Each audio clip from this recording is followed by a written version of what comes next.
100 நாள் நடைபயணத்தை நான் மேற்கொண்டிருக்கின்றேன். இந்த நடைபயணத்தின் நோக்கம் இந்த ஊழல் திமுக ஆட்சியை அகற்ற வேண்டும். இதுதான் மைய நோக்கம்.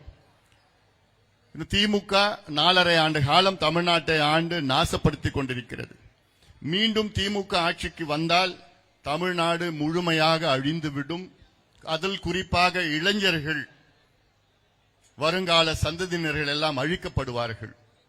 இதை மாற்ற வேண்டும். இந்த இளைஞர்களையும் பெண்களையும் காப்பாற்ற வேண்டும் என்றால் இந்த திமுக ஆட்சியை அகற்ற வேண்டும். இது ஒரு முக்கியமான ஒரு தருணத்தில் இருக்கின்றேன். இங்கே நான் வாக்குகள் கேட்க நான் வரவில்லை. 100 நாள் நடைபயணம் தமிழ்நாடு முழுவதும் சென்று மக்களை சந்தித்து உங்கள் உரிமைகளை மீட்டெடுக்க வேண்டும்.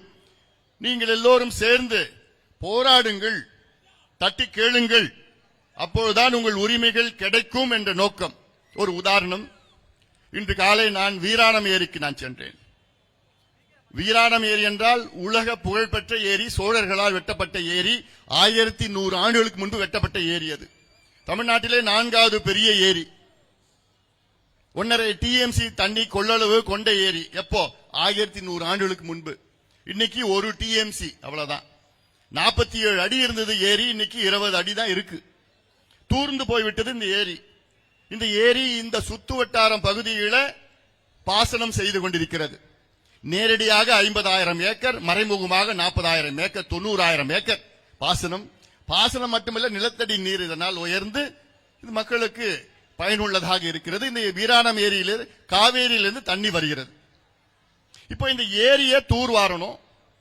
2வது கோரிக்கை, நெய்வேலியில் இருக்கின்ற NLC நிறுவனம், அந்த NLC நிறுவனம் மைன் 1, மைன் 1A, மைன் 2, மைன் 3, அதாவது 3வது சுரங்கம், நிலக்கரி சுரங்கத்தை தொடங்க திட்டமிட்டிருக்கின்றார்கள். ஏற்கனவே 1வது 1A, 2வது அதை நடத்தி கொண்டிருக்கின்றார்கள். அதில் 60,000 ஏக்கர் நிலத்தை அழித்து நிலக்கரியை எடுத்து அதில் எரித்து நமக்கு மின்சாரம் 60 ஆண்டு காலமாக கொடுக்கிறார்கள்.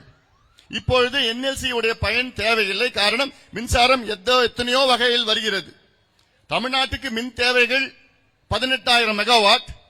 ஆனால் தமிழ்நாட்டோட மின் உற்பத்தி 36,000 மெகாவாட். தேவைகளை விட உற்பத்தி 2 மடங்கு அதிகம். டிமாண்டோட சப்ளை 2 மடங்கு இருக்கு. அதனால NLC நிறுவனம் தேவையில்லை. அன்னைக்கு தேவைப்பட்டது, இன்னைக்கு தேவையில்லை.